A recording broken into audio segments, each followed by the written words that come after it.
नमस्कार, स्वागत है आप सभी लोगों का परफेक्ट एकेडमी के ऑनलाइन प्लेटफॉर्म पर। मैं कुलदीप सिंह आप सभी लोगों का स्वागत करता हूं। दोस्तों, आज से हम लोग यूपी टेट और उत्तर प्रदेश प्राथमिक शिक्षक भर्ती परीक्षा के मनोविज्ञान के सभी सेगमेंट को, उनके एक एक टॉपिक को कवर करने के लिए, या हम कहें कि उसको समझने के लिए कैसे परीक्षा में अच्छे अंक लाए जाएं, इसके लिए हम लोग इकट्ठा हुए हैं। तो अगर आपको लगता है कि मनोविज्ञान का जो सेगमेंट है वो एक डिसाइडर है नौकरी पाने में, तो उसकी टेंशन आप छोड़ दीजिए। और जो भी 30-35 नंबर का मनोविज्ञान का सेक्शन आता है आपकी परीक्षाओं में, उसके लिए मैं आपको सारे वीडियो दूंगा। तो आज से हम लोग इसकी शुरुआत कर रहे हैं। तो सबसे पहले तो मैं आपको थोड़ा सिलेबस के बारे में हम लोग डिस्कस कर लें कि सिलेबस में कौन कौन से टॉपिक हैं, क्या क्या आता है। तो सबसे पहले हम लोग शिक्षक भर्ती परीक्षा के टॉपिक से स्टार्ट करेंगे। यूपी टेट के टॉपिक में बाद में कवर करूंगा, ठीक है। तो उत्तर प्रदेश प्राथमिक शिक्षक भर्ती परीक्षा के जितने भी टॉपिक हैं उनके बारे में एक आउटलाइन आपको दे देता हूं कि कौन कौन से टॉपिक हैं, फिर एक एक करके हम आपको सारे लेक्चर देंगे। आप बिल्कुल इसकी टेंशन मत लीजिए, किसी प्रकार की टेंशन मत लीजिए, क्योंकि विगत 2 परीक्षाओं में 68,500 और 69,000 में आप लोगों ने जो माइलस्टोन बनाया है कि 35 नंबर में 32-33 नंबर आपने अच्छे या सही कर लिए हैं, तो उस प्रक्रिया को जारी रखते हुए हम कोशिश करेंगे कि इस बार हम 35 में 34 नंबर तक आपको जो है गेन करने में हेल्प करें। इसमें जो भी मदद हमारी हो सकती है हम उसके लिए तत्पर हैं। तो चलिए हम लोग थोड़ा सा शिक्षक भर्ती परीक्षा के सिलेबस के बारे में डिस्कस कर लें कि सिलेबस में क्या क्या आता है। वैसे तो आप सभी लोगों को सब कुछ पता है, लेकिन चूंकि एक व्यवस्थित अध्ययन के लिए सारी चीजें व्यवस्थित तरीके से पढ़नी होती हैं, तो हम लोग सिलेबस से ही स्टार्ट करते हैं। तो चलिए हम लोग प्राथमिक शिक्षक भर्ती परीक्षा के सिलेबस से इसको स्टार्ट करते हैं।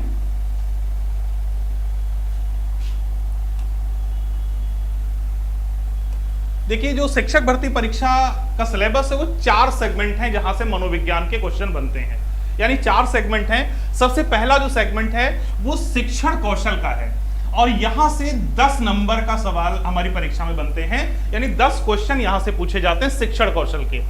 अब शिक्षण कौशल के जो टॉपिक हैं उनमें कौन कौन से टॉपिक हैं, चलो जो डिस्कस कर लेते हैं। पहला टॉपिक दिया गया है शिक्षण की विधियां और कौशल।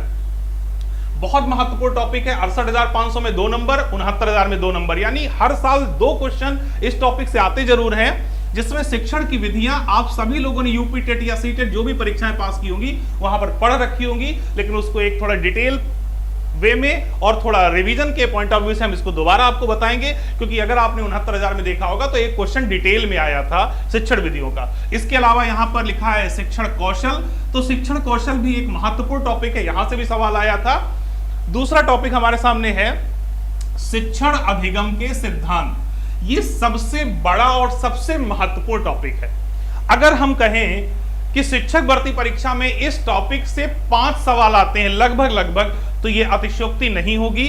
और सबसे बड़ा इसलिए है क्योंकि हमें क्लासिकल से लेकर मॉडर्न तक के सारे थिंकर इसी टॉपिक में पढ़ने होते हैं, चाहे वो थॉर्नडाइक हो, स्किनर हो, वॉटसन हो, पेवलव हो, या मॉडर्न थिंकर में जीन पियाजे, वाइगोस्की, कोहलबर्ग, ये सारे थिंकर हमें इसी टॉपिक में पढ़ने होते हैं। तो ये महत्वपूर्ण टॉपिक है। जैसे मैंने कहा कि 2 नंबर पहले टॉपिक से, तो कम से कम 4 नंबर सेकंड टॉपिक से आपकी परीक्षाओं में पूछे जाते हैं, ठीक है। इसमें हम लोग दोनों प्रकार के थिंकर्स कवर करेंगे। शुरुआत करेंगे परंपरागत जो मनोवैज्ञानिक थे, चाहे थॉर्नडाइक, स्किनर, और फिर उसके बाद मॉडर्न थिंकर तक हम लोग इस प्रक्रिया को लेकर आएंगे।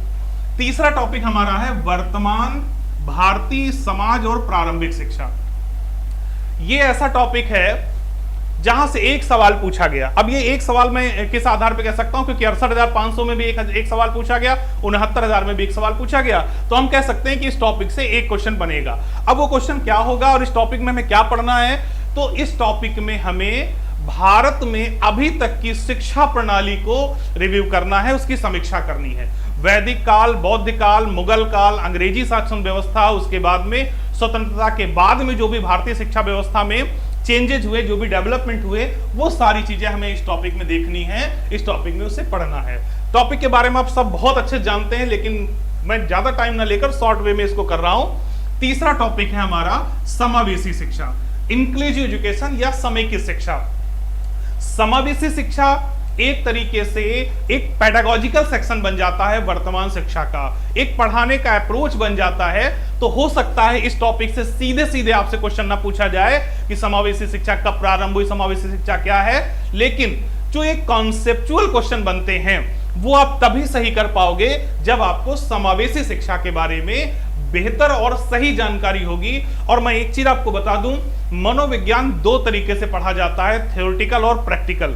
कुछ टॉपिक ऐसे हैं जो थ्योरेटिकल आपको पढ़ने हैं, जो नोट्स से आपको पढ़ने हैं, जो रटने हैं, लेकिन कुछ टॉपिक ऐसे होते हैं जिनके लिए आपको अपने माइंड में एक अप्रोच डेवलप करना होता है कि टीचिंग इस प्रकार होती है।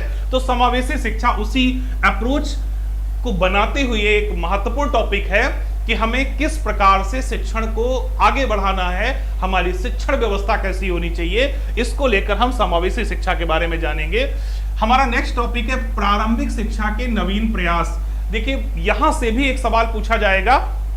अब इस टॉपिक में हमें क्या पढ़ना होगा, प्रारंभिक शिक्षा के नवीन प्रयास। नवीन का मतलब जो अभी स्वतंत्रता के बाद भारत सरकार या विभिन्न प्रोग्राम्स, जो भी कमेटी, उन्होंने जो भी प्रोग्राम चलाए, चाहे वो ऑपरेशन ब्लैक बोर्ड हो, चाहे पीमोस्ट हो, चाहे एसओपीटी हो, बेसिक शिक्षा परियोजना हो, सर्व शिक्षा अभियान हो, स्कूल चलो अभियान हो, कस्तूरबा गांधी विद्यालय हो, ये सारे कंटेंट हमें प्रारंभिक शिक्षा के नवीन प्रयास के अंतर्गत पढ़ने हैं। और ये भी फैक्चुअल टॉपिक होगा जहां से आपको सिर्फ दो चीजें रटनी होंगी, वो योजना किस ईयर में आई और उस योजना का उद्देश्य क्या था। छोटा टॉपिक है, 1 नंबर आपको देकर जाएगा, फैक्चुअल है, बहुत ज्यादा कॉन्सेप्ट इसमें नहीं है। इसके बाद नेक्स्ट टॉपिक है शैक्षिक मूल्यांकन और मापन। ये ऐसा टॉपिक है जिसमें आपको कॉन्सेप्चुअल और फैक्चुअल दोनों तरीके से पढ़ना होगा। यानी कि शैक्षिक मूल्यांकन क्या होता है, शैक्षिक मापन क्या होता है, मापन के तरीके कौन कौन से, मापन की स्केल कौन कौन सी हैं। और अगर आपको याद होगा तो 69,000 में इससे एक सवाल पूछा गया था स्केल को लेकर, ठीक है, जो स्केल होती है, जो मापनी होती है, वहां से सवाल पूछा गया था। तो आपको शैक्षिक मूल्यांकन और मापन के टॉपिक को पढ़ना होगा। इसके बाद एक छोटा सा टॉपिक है आरंभिक पठन कौशल। यानी कि जब बच्चा विद्यालय आता है तो सबसे पहले वो पढ़ना सीखता है, और पढ़ने सीखते समय कितने प्रकार का पढ़ना होता है, कैसे कैसे पढ़ना होता है, कैसे उसको हम बेहतर पढ़ने के लिए प्रेरित कर सकते हैं, ये सारी चीजें आपको जानकारी मिलेगी आरंभिक पठन कौशल के टॉपिक में। इसके बाद में नेक्स्ट टॉपिक हमारा होगा शैक्षिक प्रबंधन और प्रशासन, एजुकेशनल मैनेजमेंट एंड एडमिनिस्ट्रेशन। थोड़ा बड़ा टॉपिक है जिसमें हो सकता है कि आपको 2 लेक्चर 3 लेक्चर लग जाए इसको समझने के लिए। और एक दुर्भाग्य ये भी है कि यहां से ना 68,500 में कोई क्वेश्चन पूछा गया, ना 69,000 पूछा गया, लेकिन सिलेबस में है तो हमें इसको कोई कमतर नहीं आंकना है। हो सकता है इस बार 2 सवाल यहां से पूछ लिए जाएं। तो इसमें हमें देखना है कि स्कूल का मैनेजमेंट कैसे होता है, स्कूल की बिल्डिंग कैसे बनती है, कितना पैसा आता है, कितना पैसा रंगाई के लिए, कितना पैसा पुताई के लिए, कितना पैसा बाकी कामों के लिए। तो ये सारी चीजें हमें शैक्षिक प्रबंधन में पढ़ना है। और स्कूल का प्रशासन कैसा होता है, कैसे प्रधानाध्यापक होते हैं, टीचर होते हैं, बीएसए होते हैं, एबीसी होते हैं, खंड शिक्षा अधिकारी होता है, इन सारी चीजों को हमें इसके अंतर्गत पढ़ना है।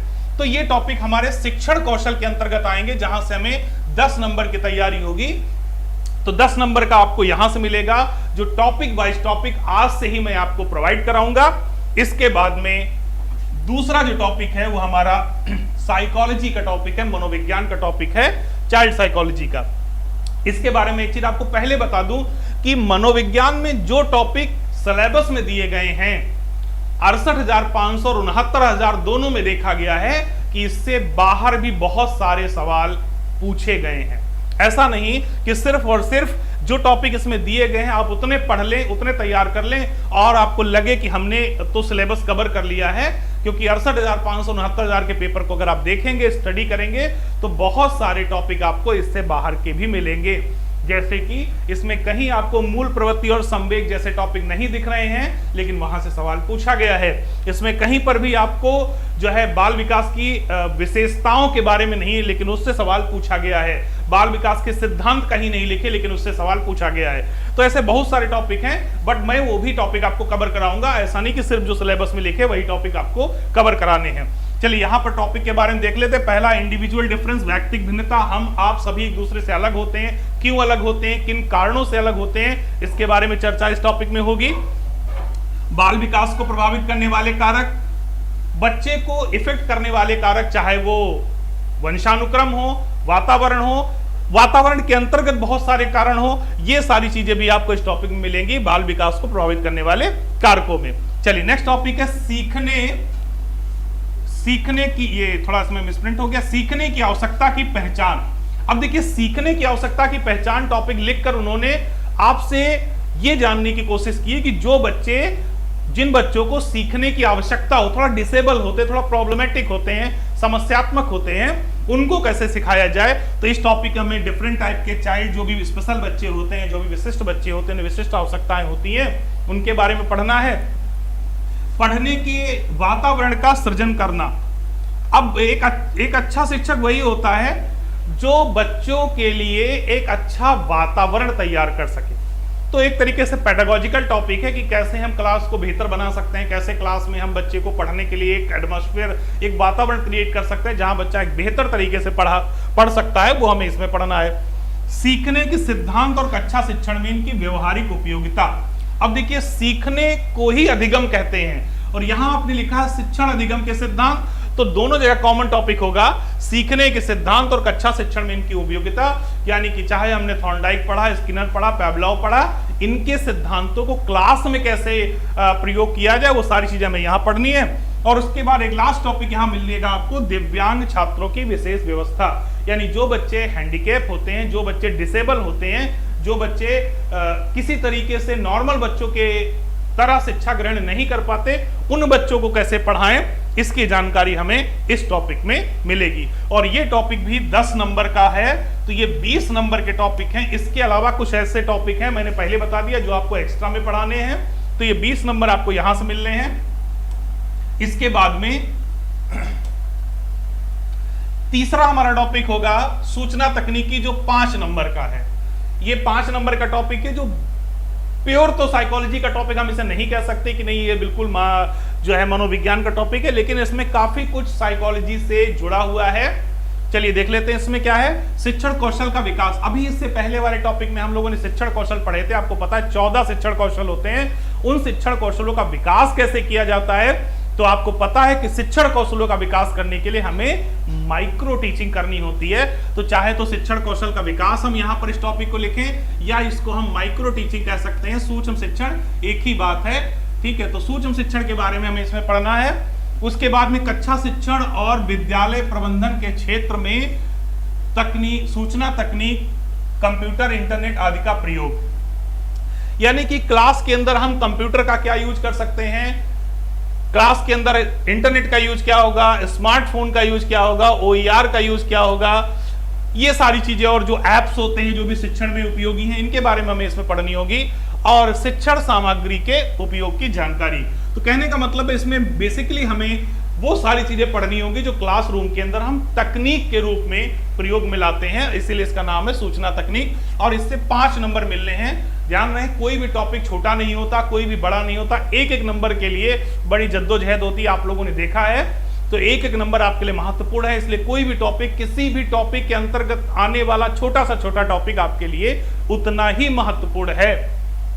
चलिए लास्ट टॉपिक है जीवन कौशल, जो सबसे ज्यादा लोगों की डिमांड, सबसे ज्यादा लोग इसमें कंफ्यूज, सबसे ज्यादा बच्चों की परेशानी की जीवन कौशल, जीवन कौशल, जीवन कौशल। तो चलिए उस पर भी चर्चा कर ली जाए। ये भी टॉपिक आपको डिटेल में मैं प्रोवाइड कराऊंगा, जिसमें आपको व्यावसायिक आचरण और नीति के बारे में जानकारी, प्रेरणा, शिक्षक की भूमिका, यहाँ शिक्षक होगा, शिक्षक की भूमिका, और उस भूमिका को 4 तरीके से बताया गया: सुविधा प्रदाता, अनुश्रवणकर्ता, नेतृत्वकर्ता, मार्गदर्शक और परामर्शदाता। ये सारी चीजें हम आगे आपको क्लियर करेंगे।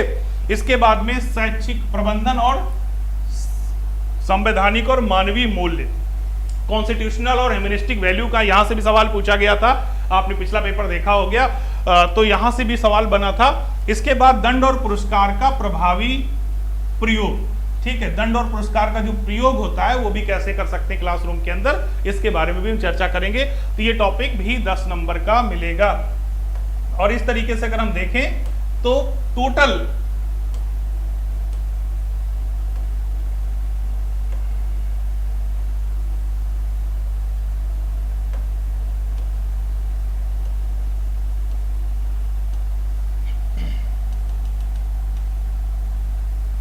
जो टोटल हमारा मनोविज्ञान का पोर्शन होगा वो 35 नंबर का होगा, यानी 35 अंक आपके साइकोलॉजी से रिलेटेड होंगे। तो हम कोशिश यही करेंगे कि इस 35 में कम से कम आप लोग 32 प्लस नंबर लेकर आए।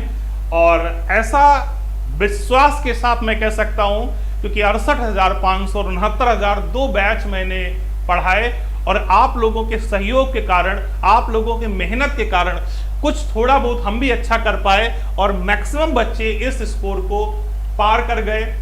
तमाम बच्चे ऐसे थे जो 35 में 34-35 नंबर लेकर आए। तो ऐसा नहीं है कि अगर आप मेहनत करेंगे तो ये स्कोर लाना थोड़ा मुश्किल है, ऐसा कुछ नहीं है, आप आराम से इसको ले आएंगे। तो चलिए हम आज से शुरुआत करते हैं इस टॉपिक की, और यहां से हम आपको उत्तर प्रदेश प्राथमिक शिक्षक भर्ती परीक्षा, उम्मीद करें 2021 में ही ये परीक्षा हो। इसके मनोविज्ञान की जितने भी टॉपिक हैं, मनोविज्ञान के टोटल टॉपिक मैंने अभी बताया 35 अंक के, इन्हें बहुत अच्छे तरीके से कवर किया जाए, इन्हें अच्छे तरीके से पढ़ा जाए, ताकि हम लोग बेहतर कर सकें और अपने जीवन में आने वाले जो भी परीक्षाएं हैं उनको आसानी से हम क्वालिफाई कर पाएं और रोजगार की तरफ उन्नत हो। तो चलिए हम लोग शुरुआत करते हैं। अभी तक इंट्रोडक्शन हुआ। अगर इस सिलेबस को देखा जाए तो इसमें जो महत्वपूर्ण टॉपिक हैं वो 3 या 4 हैं। अगर उन टॉपिक को हम अच्छे से कवर कर लें, अच्छे से उनके क्वेश्चन कर लें, अच्छे से उनको समझ लें, तो हमें नहीं लगता कि आपको किसी प्रकार की समस्या होने वाली है। अभी मैंने आपसे बताया कि मनोविज्ञान को हम 2 तरीके से समझ सकते हैं। पहला, सैद्धांतिक रूप से। सैद्धांतिक रूप से समझने में क्या है कि हमने चीजों को रट लिया, ये सिद्धांत उन्होंने दिया, ये सिद्धांत उन्होंने दिया, ये ऐसा इसलिए होता है, ऐसा इसलिए होता है। तो अगर हम कोई विषय सैद्धांतिक रूप से पढ़ते हैं, अगर हम कोई विषय सैद्धांतिक रूप से पढ़ते हैं, तो उसमें क्या होता है कि हमें किताब और नोट्स की आवश्यकता होती है कि हमारे पास कोई बुक है, किताब है, हमने उससे उसको पढ़ लिया। लेकिन अगर उसे हम व्यवहारिक रूप से पढ़ना चाहते हैं तो हमें किताबों के अतिरिक्त एक सोच की आवश्यकता होती है, एक थॉट की आवश्यकता होती है कि ऐसा इसलिए होता है।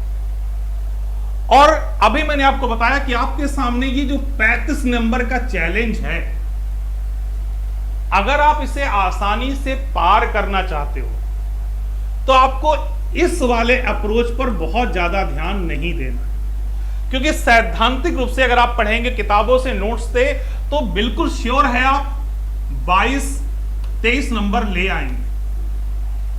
लेकिन यदि आपने सैद्धांतिक अप्रोच के साथ व्यवहारिक अप्रोच भी अपनाया, तो जो मैंने पहले कहा था, इस 35 में 32 प्लस टारगेट आपका पूरा हो जाएगा। अब ये व्यवहारिक अप्रोच है क्या? हम जो कुछ पढ़ें, हम जो कुछ बच्चों के बारे में किताबों से या किसी थिंकर ने हमें बताया, उस पर अपने अनुसार चिंतन करना, उसको समझना किताबों से, उसको समझना शिक्षकों से, लेकिन उसे बाद में चिंतन करना, क्योंकि बहुत सारे प्रश्न ऐसे होंगे जो आपको उसी लैंग्वेज में नहीं मिलने वाले जिस लैंग्वेज में मैं या कोई टीचर या कोई किताब आपको पढ़ाएगी। लैंग्वेज बदल जाती है, क्योंकि पेपर्स कभी किताब की लैंग्वेज से नहीं बनते, और खासकर मनोविज्ञान में। मनोविज्ञान में तो ये समस्या हमेशा से है कि यहां पर आपको भाषा की दिक्कत हमेशा होगी। एक उदाहरण के तौर पर हम लोग पढ़ते हैं मानसिक विकास, ये उदाहरण है एक छोटा सा मानसिक विकास कि भाई बच्चे का मानसिक विकास होता है, बच्चे का मानसिक विकास होना चाहिए, बच्चे के मानसिक विकास में इस तत्व का ज्यादा योगदान होता है, बच्चे का मानसिक विकास होगा तो ये होगा। लेकिन जब आप परीक्षा देने जाते हैं तो मानसिक विकास की जगह पर नया शब्द आपको मिल जाता है संज्ञानात्मक विकास।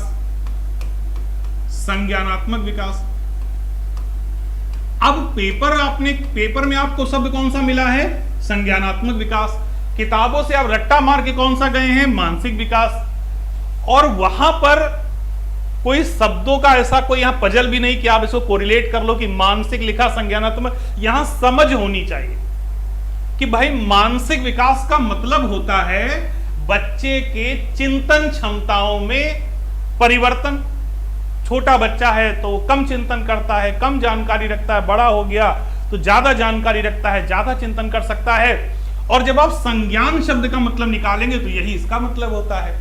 तो कहने का मतलब सिर्फ यहां पर यह है कि सैद्धांतिक पढ़ने के साथ साथ आपको थोड़ा व्यवहारिक भी पढ़ना है। अगर इतना आपने कर लिया तो हमारा टारगेट 32 प्लस कहीं से भी कम नहीं होगा, इसकी हम गारंटी आपको दिलाते हैं। तो ये सारी बातें हुई।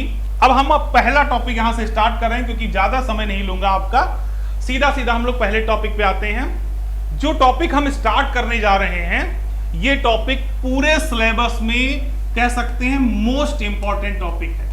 मोस्ट इंपॉर्टेंट टॉपिक पूरे सिलेबस में।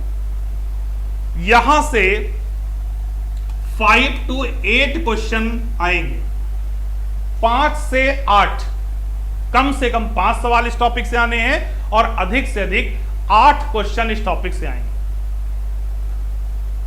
और इस टॉपिक को सभी परीक्षाओं में, आप शिक्षक भर्ती परीक्षा देने जा रहे हैं, आप यूपी टेट, क्योंकि शिक्षक भर्ती से पहले कौन सी परीक्षा होगी? उत्तर प्रदेश शिक्षक पात्रता परीक्षा।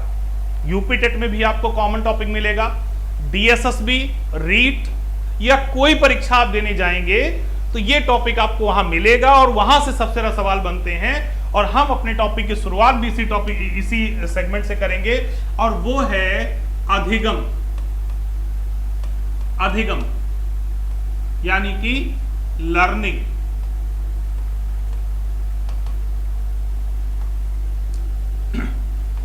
इस टॉपिक से ही सबसे ज्यादा सवाल पूछे जाते हैं किसी भी परीक्षा में। अधिगम यानी कि लर्निंग से। बोलचाल की भाषा में हम सभी लोग जानते हैं कि अधिगम का मतलब सीखना होता है। अधिगम का मतलब सीखना होता है। हम सभी लोग जन्म से कुछ नहीं जानते, लेकिन धीरे धीरे हम सभी कुछ सीख लेते हैं।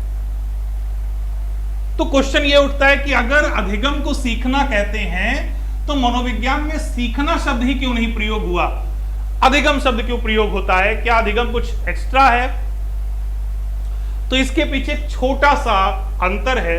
आप सभी लोग जानते हैं, जो नए यूजर होंगे, नए स्टूडेंट होंगे, वो शायद ये चीज ना जानते हो। चलिए उसको मैं क्लियर करता हूं, क्योंकि एक एक चीज क्लियर करता चलूंगा, ताकि मैंने पहले कहा कि हमारा उद्देश्य सिर्फ और सिर्फ आपका कोर्स कंप्लीट कराना नहीं है, किसी भी परीक्षा में मनोविज्ञान को धुआं धुआं करना है। अधिगम शब्द से जुड़ा हुआ एक और शब्द है अर्जन। अर्जन, इसे एक्यूजिशन बोलते हैं।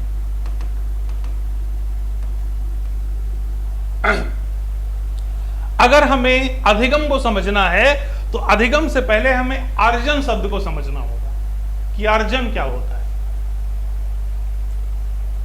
देखिए, हम अपनी लाइफ में जो कुछ सीखते हैं वो दो तरीके से सीखते हैं। जो कुछ भी अपनी लाइफ में सीखते हैं वो दो तरीके से सीखते हैं। या तो वो हम प्रयास द्वारा सीखते हैं और या वो हम वातावरण द्वारा सीखते हैं, यानी बिना प्रयास के। आप ऐसे भी कह सकते हैं, या तो उसे हम प्रयास द्वारा सीखते हैं या उसे हम बिना प्रयास के सीखते हैं। बिना प्रयास।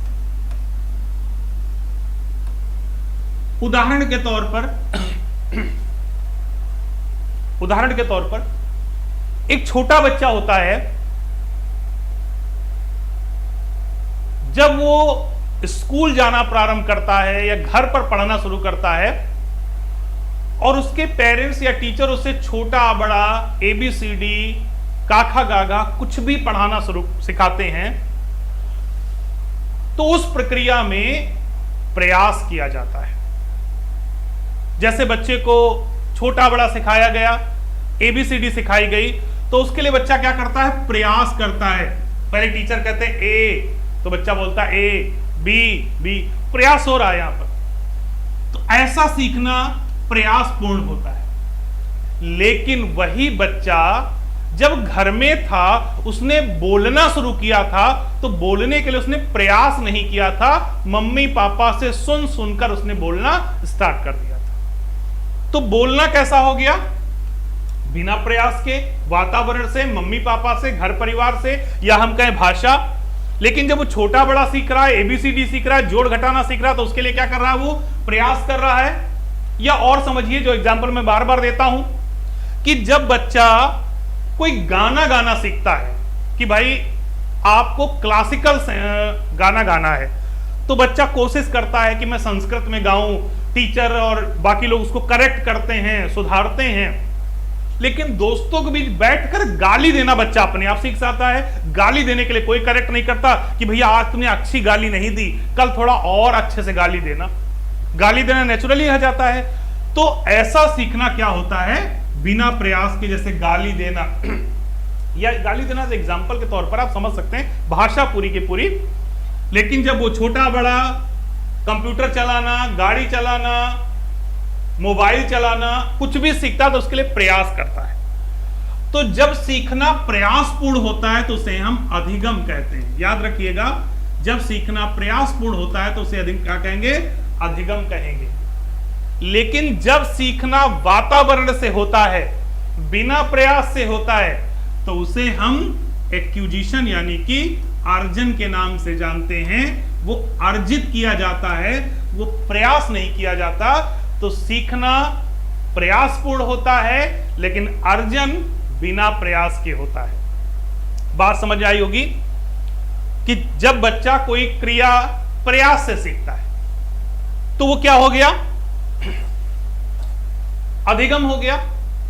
लेकिन प्रयास के बिना उसने सीख लिया। मम्मी पापा गाना गा रहे थे, डेली बच्चा बचपन से सुनते आ रहा, थोड़ा बड़ा होता वो भी उसी धुन में गाने लगता है। तो ऐसा सीखना क्या होता है? अर्जन। लेकिन एक बच्चा जिसके मम्मी पापा पहले से सिंगर नहीं थे, वो जाता है इंस्टीट्यूट में एडमिशन लेता है और तब वहां पर सारे गा मा पा धा नी से शुरू करता है, तो वो क्या हो जाता है? अधिगम। बचपन में हम लोग मेला जाते हैं, सभी लोग मेला गए होंगे। मेले में हम लोग जो भी देखते हैं और घर आकर कोई हमसे पूछे मेले में आपने क्या देखा, हम लोग बहुत सारी चीजें बता देते हैं कि ये देखा, ये खाया। क्या उसके लिए कोई प्रयास किया गया कि भाई ये याद कर लो, घर में पापा पूछेंगे, ये याद कर लो, घर में मम्मी पूछेंगी? तो ऐसा सीखना क्या होता है? अर्जन होता है। लेकिन जब हम स्कूल गए और स्कूल में जब हमें कुछ सिखाया गया तो अपने आप याद नहीं हुआ, तो उसके लिए हमने क्या किया? प्रयास किया। और जब प्रयास से सीखे तो क्या कहलाया? अधिगम। और बिना प्रयास से सीखे तो क्या कहलाया? अर्जन। आई होप बात क्लियर हो गई। स्क्रीनशॉट ले सकते हैं आप, या वो पता हो गया आपको, ज्यादा रटने की जरूरत नहीं है। चलिए अब इसमें एक चीज और समझिए। हालांकि वो हमारे टॉपिक से रिलेटेड नहीं, लेकिन मैंने कहा कि आपको कॉन्सेप्ट, चीजों के बारे में कॉन्सेप्ट पता होनी चाहिए। रट तो आप कहीं से भी लेंगे। अब एक क्वेश्चन यहां ये उठता है कि विद्यालयों में क्या होना चाहिए? विद्यालय में हम अधिगम पर बल दें या अर्जन पर बल दें? यहीं से शुरुआत होती है टीचर्स की साइकोलॉजी, कि टीचर्स कैसा सोचता है। तो यहां पर हम लोग प्राथमिक शिक्षक भर्ती परीक्षा की बात कर रहे हैं, छोटे बच्चों की बात कर रहे हैं। और आप सबको पता है कि छोटे बच्चों के लिए ज्यादा फायदेमंद क्या होता है? अर्जन होता है। छोटे बच्चों को अधिगम पर बल नहीं देना चाहिए। ये पुरानी विचारधारा है कि अधिगम होना चाहिए। नवीन विचारधारा कहती है कि विद्यालयों में क्या होना चाहिए? अर्जन होना चाहिए। हम स्कूल गए, टीचर खड़े होते हैं भूगोल के, कहते हैं ग्रह पढ़ो। पहले सूर्य है, फिर उसके आसपास 8 ग्रह हैं, उन 8 ग्रहों को क्रम से याद करो। हम लोग पढ़ते हैं बुध शुक्र पृथ्वी ये वो धेन तेन, खूब रटते हैं, 4 दिन बाद भूल जाते हैं।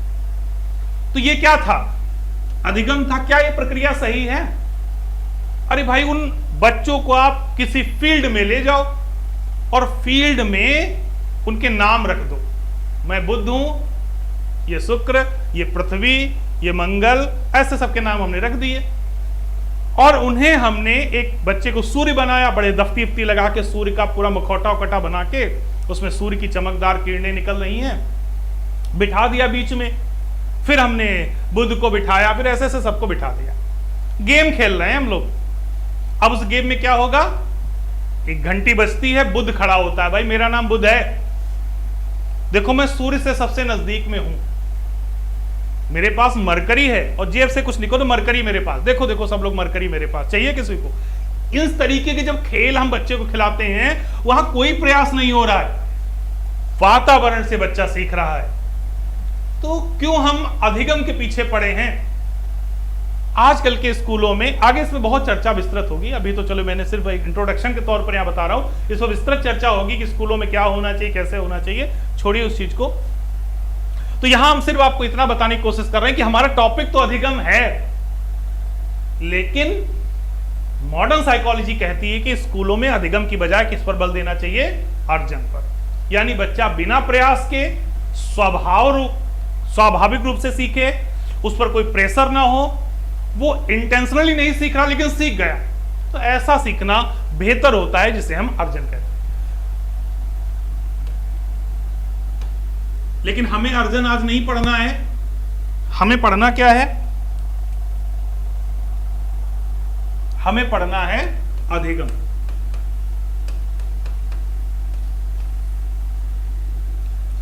और अधिगम के बारे में पहले हम कुछ चीजें जान लें कि अधिगम कहते किसे हैं, उसके बाद में इसके बारे में हम विस्तृत चर्चा करेंगे।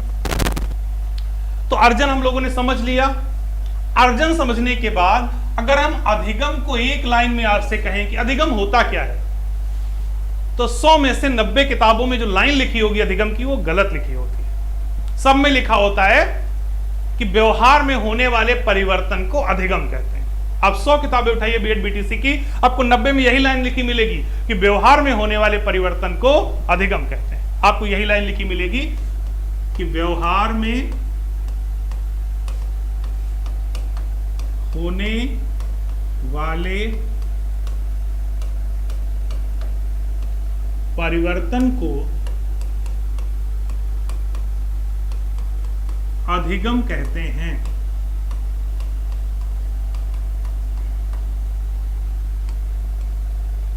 लेकिन ये लाइन अधूरी है।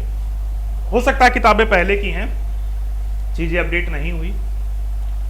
मॉडर्न साइकोलॉजी कहती है सिर्फ इतना नहीं कि व्यवहार में होने वाला परिवर्तन अधिगम है, कि भाई मैं अपने घर से मंदिर जाता हूं सुबह सुबह, रोज सुबह उठा, मंदिर गया, पूजा की, घर आया, तो हमारा एक व्यवहार है कि सुबह व्यवहार का देखिए, सबसे पहले व्यवहार का मतलब समझ लीजिए, मनुष्य या जीव जो कुछ अपने शरीर के अंगों से करता है उसे व्यवहार कहते हैं। साइकोलॉजी समझने के लिए उसकी शब्दावली को समझना जरूरी है।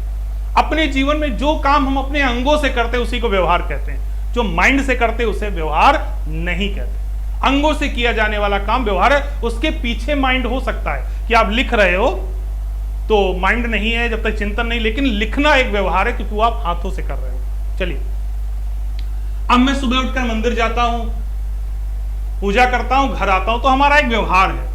एक दिन सुबह सुबह हल्की बारिश हुई थी और मंदिर जा रहे थे, सीढ़ियों से मेरा पैर फिसला और मेरे चोट लग गई। अब मैं लंगड़ा कर पहुंचा मंदिर, तो भाई परिवर्तन तो हुआ ना। डेली में अच्छे से जाता था, उस दिन मैं लंगड़ा के मंदिर जा रहा हूं, परिवर्तन हुआ, तो क्या इसको अधिगम कहोगे? अगर ये परिभाषा सही तो ये भी अधिगम, कि डेली में अच्छे से जा रहा था, एक दिन स्लिप हो गया, गिर गया, अब मैं लंगड़ा के मंदिर पहुंच रहा हूं, तो ये तो अधिगम है, क्योंकि परिभाषा कहती व्यवहार में होने वाले परिवर्तन को अधिगम कहते हैं, और हमारे व्यवहार में परिवर्तन हो गया। मैं तो डेली अच्छे से जाता था, आज मैं लंगड़ा के पहुंच रहा हूं। इसीलिए कहता हूं कि मॉडर्न साइकोलॉजी कहती है कि ये परिभाषा सही नहीं है। इसके आगे एक चीज जोड़ दीजिए, और वो चीज क्या है? प्रयास द्वारा। प्रयास द्वारा। अब ये परिभाषा बिल्कुल क्या हो गई, 100% सही हो गई कि ऐसा व्यवहार परिवर्तन जिसके लिए हमने प्रयास किया हो। भाई मंदिर से गिरने के लिए मैंने प्रयास नहीं किया तो मैं लंगड़ा के चलूं, तो ये अधिगम नहीं हुआ। लेकिन अगर प्रयास के द्वारा कि मैं गाड़ी चलाना नहीं जानता, मुझे बाइक चलानी नहीं आती, और मैंने 1 महीने मेहनत की, 1 महीने मेहनत किया, हम कहें 1 महीने हमने क्या किया, प्रयास किया, और अब मैं गाड़ी चलाने लगा, तो ये क्या कहलाएगा, अधिगम कहलाएगा। तो अधिगम वही होता है जिसके लिए हम प्रयास करते हैं। चलिए अधिगम की कुछ विशेषताएं आपको बताऊंगा। अभी जो सीटेट का एग्जाम हुआ वहां से एक सवाल यहां से बना है। चलिए अधिगम की विशेषताएं हम लोग समझ लेते हैं क्या है। इतनी बात तो आपको समझ में आ गई होगी कि अधिगम अर्जन में क्या अंतर है और अधिगम किसे कहते हैं, कंफ्यूज बिल्कुल मत होइएगा। चलिए अधिगम की विशेषताओं की बात करते हैं। जो सबसे पहली अधिगम की विशेषता मानी जाती है वो है अधिगम एक सार्वभौमिक प्रक्रिया है। सार्वभौमिक, यूनिवर्सल प्रोसेस है। बहुत इंपॉर्टेंट चीज है कि अधिगम कैसी प्रक्रिया है, सार्वभौमिक प्रक्रिया है। सिर्फ मनुष्य ही नहीं सीखते, इस सृष्टि के प्रत्येक जीव को सीखना पड़ता है। अगर मधुमक्खी का बच्चा पैदा होते नहीं जानता हमें अपना घोंसला या छत्ता कैसे बनाना है, शेर का बच्चा पैदा होते शिकार करना नहीं जानता, वो उसके लिए क्या करता है, प्रयास करता है। चिड़िया का बच्चा पैदा होते उड़ना नहीं जानता, वो उसके लिए क्या करता है, प्रयास करता है। तो दुनिया में ऐसा कोई नहीं है जो अधिगम ना करे। यानी अधिगम कैसी प्रक्रिया है, सार्वभौमिक प्रक्रिया है। यानी ये सिर्फ मनुष्यों तक सीमित नहीं है कि मनुष्य ही अधिगम करते हैं। अधिगम प्रत्येक जीव को करना पड़ता है। 1 सेकंड में जरा पानी पी लेता हूं, रोक दीजिएगा, रोक दे।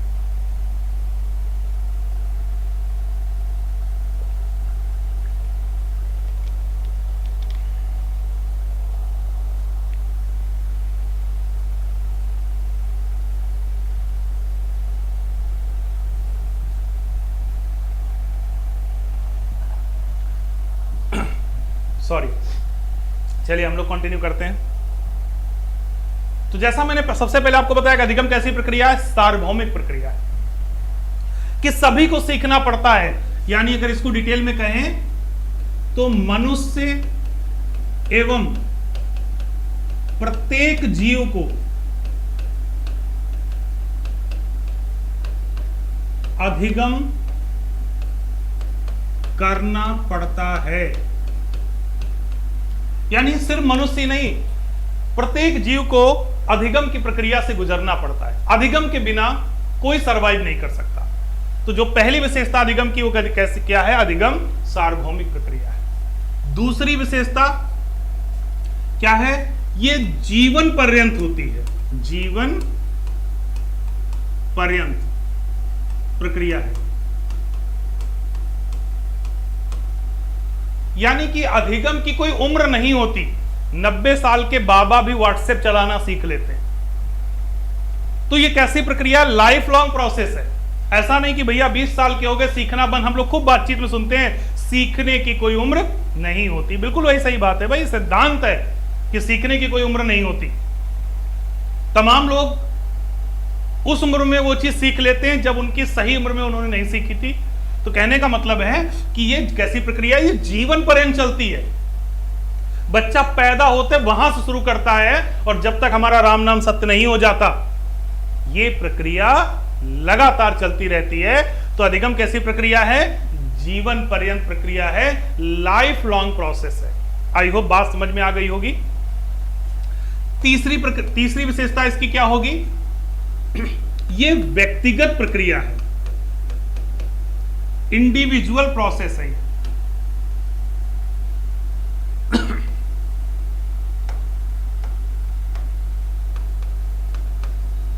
ये कैसी प्रक्रिया है, व्यक्तिगत प्रक्रिया है।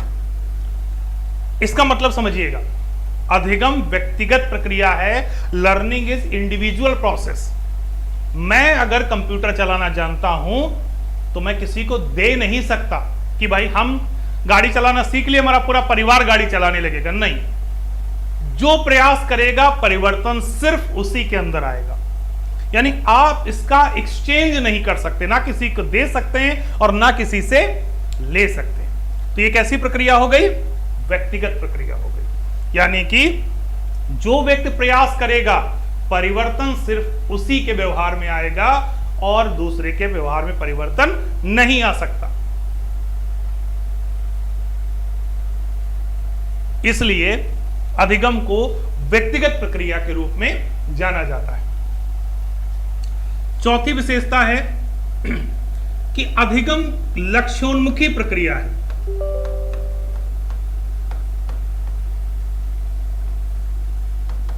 गोल ओरिएंटेड प्रोसेस है। यानी हम कुछ सीखते हैं तो उसके पीछे कोई ना कोई लक्ष्य जरूर होता है। जैसे कि अगर आपने गाड़ी चलाना सीखा तो उसके पीछे लक्ष्य था कि भाई हम अपने गंतव्य तक जल्दी पहुंचे। हमने खाना बनाना सीखा तो इसलिए क्योंकि हमें जब भूख लगे तो हम खाना बना ले। बिना लक्ष्य के हम क्या सीख लेते हैं, और जब बिना लक्ष्य के सीखेंगे तो अधिगम नहीं होगा। अभी से पहले बताया तो क्या होगा? अर्जन होगा। जैसे आप कहें गाली देने का लक्ष्य क्या है, तो भाई गाली देना अधिगम में नहीं आता, गाली देना अर्जन है। तो जहां पर लक्ष्य होगा वही अधिगम होगा। और इसकी विशेषताओं में चलते हैं। अधिगम के लिए अधिगम की इच्छा आवश्यक है। अधिगम की इच्छा आवश्यक है।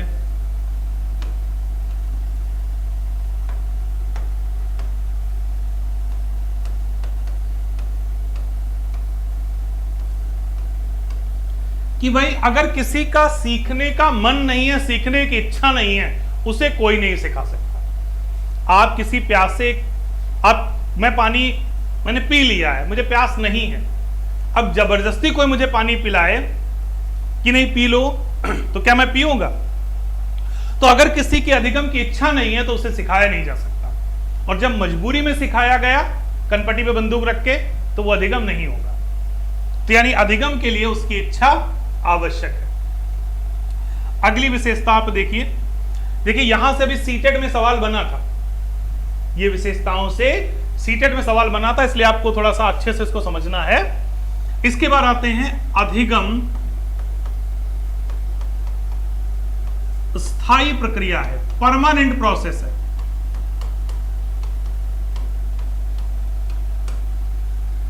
अधिगम कैसे होता है? परमानेंट।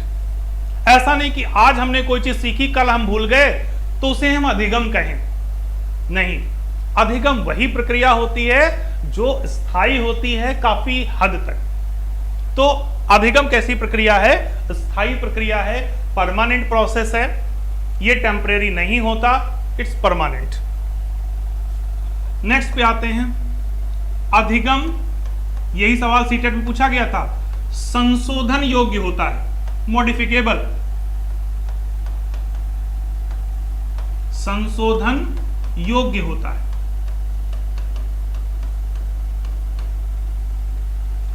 यानी इसमें हम थोड़ा बहुत संशोधन कर सकते हैं कि मान लीजिए आप गाड़ी चला लेते लेकिन बहुत अच्छी नहीं चला पाते, और आपने 1 महीने प्रैक्टिस की, 1 महीने कोशिश की, और अब आप बहुत अच्छी चलाने लगे, तो आपने अपने व्यवहार में क्या किया? संशोधन किया, यानी मॉडिफाई कर लिया। तो उसे हम अधिगम कह सकते हैं। बिल्कुल, बच्चा पहले लिखना शुरू करता है तो अच्छे से नहीं लिखता, लेकिन धीरे धीरे धीरे धीरे वो अच्छा लिखने लगता है। यानी अधिगम कैसी प्रक्रिया है? संशोधन योग्य प्रक्रिया है, इसमें मॉडिफाई किया जा सकता है।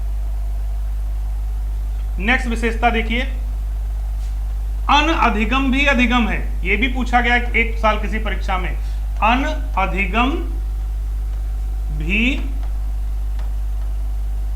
अधिगम है, यानी अनलर्निंग इज आल्सो लर्निंग। ना सीखना भी सीखना है, ना सीखना भी सीखना है। Unlearning is also learning. Why? कैसे? अनअधिगम यानी ना सीखना भी सीखना है। एक बच्चा है हमारे घर में, वो झूठ नहीं बोलता, चोरी नहीं करता, तो उसने झूठ नहीं बोला चोरी नहीं की, इसलिए हम क्या कहते हैं, उस बच्चे ने अच्छी आदतें सीख ली। यानी उसने चोरी नहीं की, इसीलिए उसको हमने कहा उसने अच्छी आदतें सीख ली।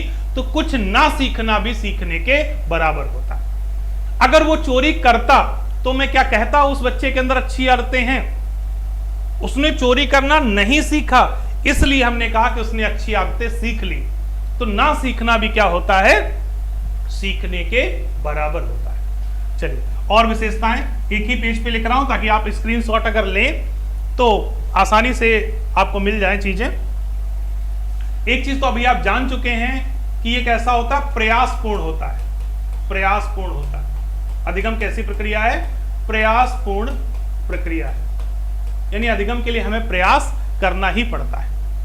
इसके अलावा अधिगम सामाजिक अनुकूलन स्थापित करता है, सोशल एडॉप्टमेंट, सामाजिक अनुकूलन।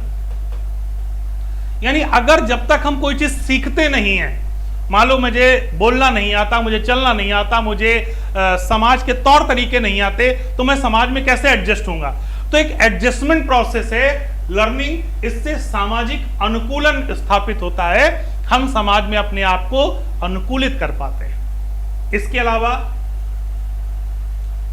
अधिगम के लिए प्रेरणा आवश्यक है, मोटिवेशन होना चाहिए। जब तक मोटिवेशन नहीं होता, वो इंटरनल मोटिवेशन हो, वो एक्सटर्नल मोटिवेशन हो, कोई भी हो सकता है, यानी बिना किसी प्रेरणा के हम अधिगम नहीं कर पाते। तो अधिगम के लिए मोटिवेशन का होना आवश्यक है, अधिगम के लिए प्रेरणा का होना आवश्यक है। बिना प्रेरणा के अधिगम संभव नहीं है। एक लास्ट विशेषता और भाई, यहां देखिए अधिगम कैसी प्रक्रिया है, सार्वभौमिक, यानी कि मनुष्य के अलावा सभी जीव, मनुष्य भी और साथ में सभी जीव क्या करते हैं, लर्निंग करते हैं। ये जीवन पर्यंत चलता है, इसकी कोई उम्र नहीं होती।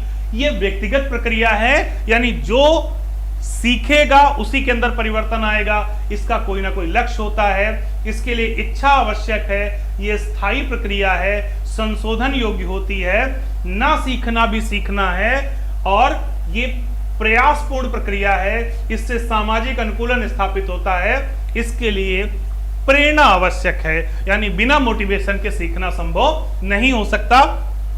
तो ये विशेषताएं हैं अधिगम की, जहां से एक सवाल आपकी परीक्षाओं में बनता है, और अगर आपने अच्छे से इसको समझ लिया तो फिर आपको अधिगम को समझने में कोई परेशानी नहीं होने वाली, क्योंकि किसी भी कॉन्सेप्ट को समझने से पहले उस कॉन्सेप्ट का मीनिंग जानना जरूरी होता है। अगर इतनी विशेषताएं हमें किसी प्रक्रिया में मिलती हैं तो उसको हम अधिगम कहते हैं, और अगर ये प्रक्रिया उसमें नहीं है तो उसे अर्जन कहा जाता है, यानी कि वो एक्विजिशन होता है। और अगर ये प्रक्रिया किसी प्रोसेस में है तो उसे हम अधिगम के नाम से जानते हैं। फॉर एग्जाम्पल, जैसे कि चलिए आप इसको टेस्ट भी कर लीजिए। जैसे छोटा बड़ा हम लोग पढ़ते हैं, ठीक। अब देखिए क्या छोटा बड़ा पढ़ने में ये विशेषताएं हमें मिलती हैं। भाई ये व्यक्तिगत होती है, जीवन पर्यंत होती है, कोई ना कोई लक्ष्य होता है, इच्छा होनी चाहिए, स्थायी होता है, जीवन भर नहीं भूलते, संशोधन हो जाता है, गलत पढ़ते तो टीचर सही कर देते हैं। और इसके अलावा ये प्रयासपूर्ण था, जब हम भाषा सीखते हैं तभी हम स्कूल के अंदर एडजस्ट हो पाते हैं, इसके पीछे मोटिवेशन भी होता। तो आपको बहुत सारी विशेषताएं मिल गई कि अगर हम हिंदी में वर्णमाला सीखते हैं तो अधिगम के अंतर्गत आता है। अब जरा हम गाली देते हैं, इसमें एक भी विशेषता गाली देने की आपको नहीं मिलेगी। भाई गाली देने के लिए कौन सा व्यक्तिगत प्रक्रिया, कौन सा लक्ष्य होता है? भाई बहुत सारे लोगों का लक्ष्य हो सकता है कि गाली देकर हम फ्रस्ट्रेशन को खत्म कर रहे हैं, लेकिन वो लक्ष्य नहीं है, ठीक। अब इसके लिए आप स्थायी प्रक्रिया, संशोधन योग्य, ये सारी विशेषताएं आपको नहीं मिले। बनाने को तो आप बना सकते हैं कि नहीं सर ये मिल गई वो मिल गई, बट एक रियल वे में यही है कि गाली देने को अधिगम के अंतर्गत न रख के हम अर्जन के अंतर्गत रखते हैं, वो एक स्वाभाविक प्रक्रिया होती है। तो चलिए यहां हमने आज अभी तक क्या सीखा है, अधिगम और अर्जन में अंतर और अधिगम की विशेषताएं। यहां से आपका किसी परीक्षा में 1 नंबर भैया पक्का है, टेंशन मत लेना, ठीक। आते हैं आगे, एक और इंपॉर्टेंट टॉपिक इसी के साथ जुड़ा हुआ है। कभी कभी परीक्षाओं में हमें अधिगम की विशेषता, परिभाषा पूछ ली जाती है। अधिगम की परिभाषा बड़ा डिमांडिंग टॉपिक आप लोगों का रहता है कि सर इसकी कहानी, और हमने आपको बताया कि अधिगम की परिभाषा को याद नहीं करनी, एक कहानी याद रखना बस। जीवन में कभी जीवन में किसी परीक्षा में अधिगम की विशेष अगर परिभाषा पूछी गई तो आपका सवाल गलत नहीं होगा। एक कहानी याद रखना,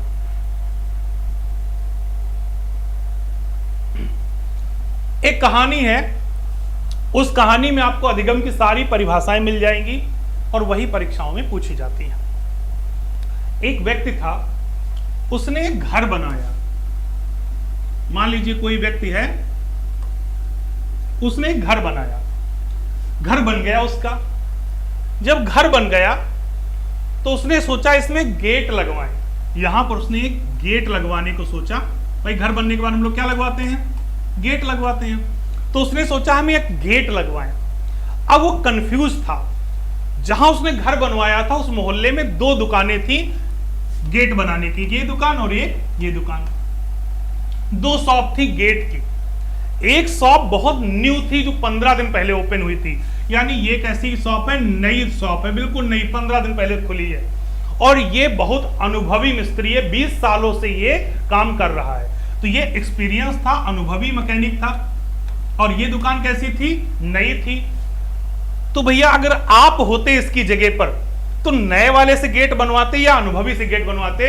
तो 100 में 99 लोग कहेंगे हम अनुभवी व्यक्ति से गेट बनवाते, हम अनुभवी व्यक्ति से गेट बनवाते। तो अब आप याद रखिए, अगर आप कभी घर बनवाइएगा तो घर का गेट हमेशा अनुभवी व्यक्ति से बनवाइए। और अब परिभाषा पे आते हैं। परिभाषा है गेट्स की। गेट से क्या बना? गेट से क्या बना? गेट्स। और गेट किससे बनवाएंगे? अनुभवी व्यक्ति से। तो गेट की परिभाषा क्या है? अनुभव और प्रशिक्षण द्वारा, अनुभव और प्रशिक्षण द्वारा व्यवहार में परिवर्तन अधिगम है।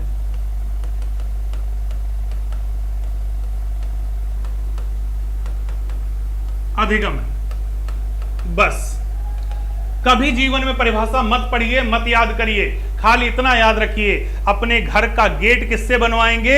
अनुभवी और प्रशिक्षित व्यक्ति से। नए वाले से मत बनवा लेना। इतना महंगा घर बनवाया, नया वाला बेकार सा गेट लगा दे, 4 दिन में गिर जाए। तो गेट हमेशा किससे बनवाइए?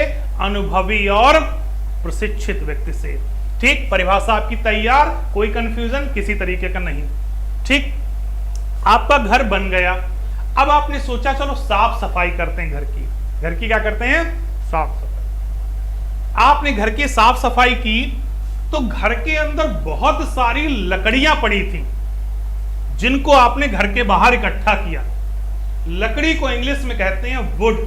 यानी आपने घर के बाहर बहुत सारी वुड इकट्ठा की, लकड़ी इकट्ठा की। ये सारी लकड़ियों के गट्ठर आपने इकट्ठा किए, बड़े बड़े लकड़ी के गट्ठर थे। ये क्या थे? वुड। आपने बहुत सारी लकड़ियां इकट्ठा की घर के बाहर। आपने सोचा इन्हें हम फेंक दें। तब तक आपके मित्र आए, उन्होंने कहा भैया इनको फेंको मत, घर नया है तो फर्नीचर भी तो नया होना चाहिए। भाई घर नया बनवा लिया और कुर्सी मेज नई नहीं तो फायदा क्या है? तो कहा घर नया है तो फर्नीचर भी नया होना चाहिए, तो इनसे आप क्या बनाओ? नवीन फर्नीचर बनवा लो। तो वुड से आपने क्या बनवा लिया? वुड से हमने बना लिया नवीन फर्नीचर। ठीक, अब आपको कोई परिभाषा नहीं याद करनी है। वुडवर्थ की परिभाषा में नवीन शब्द आएगा। परिभाषा क्या है वुडवर्थ की? वुडवर्थ नवीन ज्ञान एवं नवीन प्रक्रियाओं का अर्जन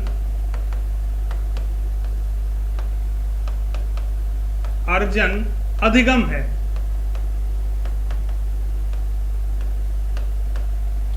कहां परिभाषा याद करनी है? घर बनवाया, घर का गेट किससे लगवाइएगा? अनुभवी व्यक्ति से।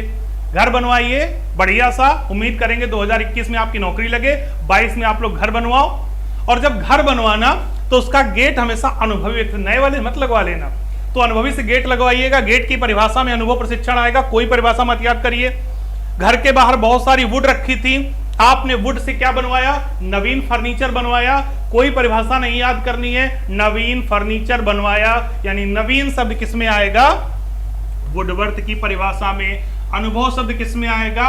गेट्स की परिभाषा में। आपका घर बन गया, गेट लग गया, फर्नीचर बन गया। अब आपने पार्टी दी कि भाई चलो अपने दोस्तों को पार्टी देते हैं, घर बनाए, इनॉग्रेशन है, सर लोगों को पार्टी। हमारे पास भी कार्ड आया कि भाई घर बन गया, आइए। तो जब सभी लोग आपके घर आए, एक समस्या हो गई। जब आप घर बनवा रहे थे, इतने देर में क्या हुआ, यहां पर कौओं ने घोंसला बना लिया था। कौओं ने घर की छत पर घोंसला बना लिया था और 2 कौए थे। एक कौआ होता तो क्रो कहते, 2 कौए थे तो घर पर क्या था? Crow and crow. और 2 कौओं ने घर की छत पर घोंसला बना लिया था। एक बड़ी समस्या थी। घर के ऊपर कौए अशुभ माना जाता है, ऐसा हिंदू धर्म में मान्यता है। लेकिन चूंकि कौओं से आपको समस्या नहीं थी, समस्या इनकी एक आदत से थी। क्या थी? जब कोई मेहमान आपके घर में घुस रहा था, ये कौवे ऊपर से बोल रहे थे काऊ काऊ, कोई मेहमान आया काऊ काऊ, कोई मेहमान आया काऊ काऊ। आपको गुस्सा आई और आपने कहा इन कौओं की आदत है काऊ काऊ करना। क्या है? आदत। तो जिस परिभाषा में आदत शब्द आ जाए, वो परिभाषा किसकी होगी? क्रो एंड क्रो की होगी। परिभाषा देख लीजिए, ठीक, यही जगह थोड़ा लिख देते हैं, क्रो एंड क्रो। आदत ज्ञान और अभिवृत्तियों का अर्जन अधिगम है। आदत ज्ञान और अभिवृत्तियों का अर्जन अधिगम है। ठीक, परिभाषा मत याद करिए, इतना याद रखिए कि कौओं की आदत थी कांव कांव करना। अब इस आदत को दूर करने के लिए आपके पास अब प्रॉब्लम तो आएगी कि भाई कैसे इसको संभालें। अब आप इन कौओं को उतारते हैं वहां से। इन कौओं को आपने वहां से उतारा और कहा इनको किसी डॉक्टर के पास ले चलते हैं, यानी किसी ना किसी डॉक्टर के पास कौओं को ले चलते हैं। डॉक्टर बताएगा कि समस्या क्या है और इसे हम कैसे सॉल्व करें। रात का समय था, सारे हॉस्पिटल, सारे डॉक्टर वहां नहीं थे, बंद थे। केवल एक हॉस्पिटल खुला हुआ था, एक हॉस्पिटल खुला हुआ था।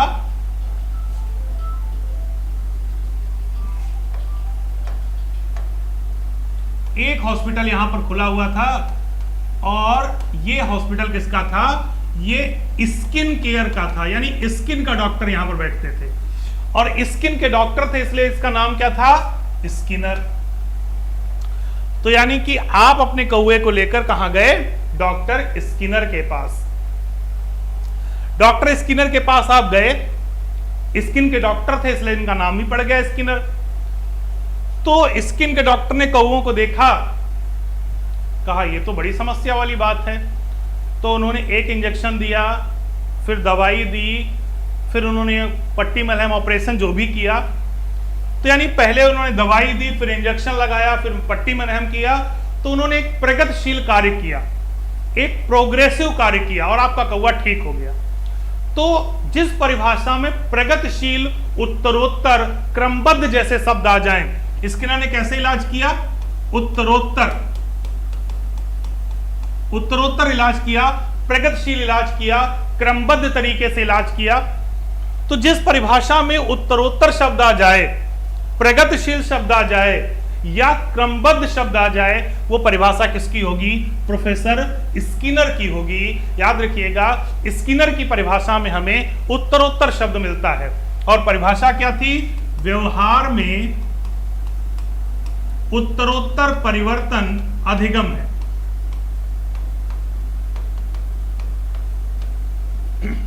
उत्तरोत्तर शब्द आया, परिभाषा स्किनर की होगी। अब आपने, जब आपका कौवा ठीक हो गया, आपका कौवा सही हो गया, अब आपने डॉक्टर से पूछा, डॉक्टर साहब ये बताइए इसको बीमारी क्या थी, समस्या क्या थी? तो डॉक्टर ने कहा भैया आपके जो कौवे हैं इनके गले में फोड़ा निकला था, इनके गले में फोड़ा निकला था और इस बीमारी को गिलफोर्ड कहते हैं। इस बीमारी को क्या कहते हैं? गिलफोर्ड। इनके गले में फोड़ा निकला था और इस बीमारी को कहते हैं गिलफोर्ड। तो किसी के गले में अगर फोड़ा निकले तो आज से आप जान जाइए उस बीमारी का नाम है गिलफोर्ड। तो आपने पूछा बीमारी होती कैसे है? तो डॉक्टर साहब ने कहा कि एक ही व्यवहार बार बार करने से बीमारी होती है। तो भाई जिस परिभाषा में व्यवहार शब्द 2 बार आ जाए, व्यवहार के द्वारा व्यवहार में परिवर्तन, व्यवहार के द्वारा व्यवहार में परिवर्तन अधिगम है, तो यानी वो परिभाषा किसकी है? गिलफोर्ड की है। हो सकता है मैंने 5 परिभाषा आपको बताई, थोड़ा हौश पौच हो गया हो, थोड़ा फिर से हम रिपीट कर देते हैं। अगर परिभाषा गेट्स की है तो कॉमन शब्द क्या होगा? अनुभव एवं प्रशिक्षण। क्यों होगा? क्योंकि गेट हमेशा किससे बनवाएंगे? अनुभवी और प्रशिक्षित व्यक्ति से। अगर परिभाषा वुडवर्थ की होगी तो शब्द होगा नवीन। क्यों होगा? क्योंकि नवीन फर्नीचर हमने बनाया था किससे? Would say.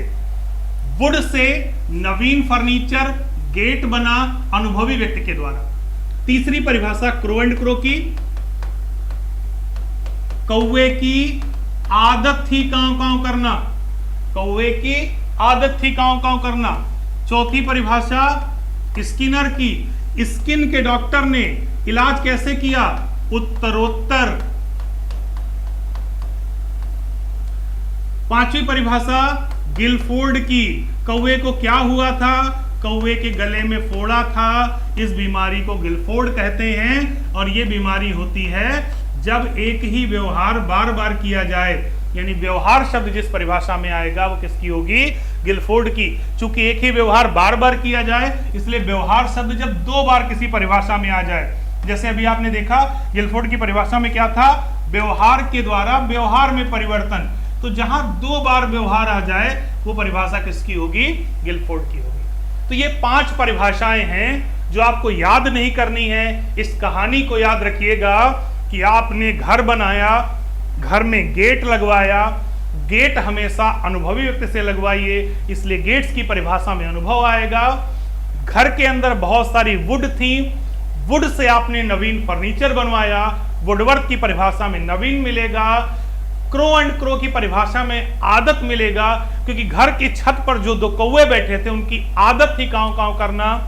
स्किन के डॉक्टर यानी स्किनर ने इलाज उत्तरोत्तर किया, और गले में फोड़े निकलने को गिलफोर्ड कहते हैं। और यह बीमारी तब होती है जब एक ही व्यवहार 2 बार किया जाता है। तो आपकी ये 5 परिभाषाएं तैयार हो गई। तो आज के लेक्चर में हम लोगों ने क्या क्या सीखा? अधिगम किसे कहते हैं, अर्जन किसे कहते हैं, अधिगम की विशेषताएं कौन कौन सी हैं, और अधिगम की परिभाषाएं कौन कौन सी हैं। आई होप 1 से 2 नंबर आपके पहले लेक्चर में तैयार हो गए। सेकेंड लेक्चर में हम लोग मिलेंगे, तब हम आपको अधिगम के अन्य टॉपिक के बारे में बताएंगे। ठीक है, आज के लिए या आज का लेक्चर यहीं तक। अपना ध्यान रखिए। नमस्कार, जय हिंद।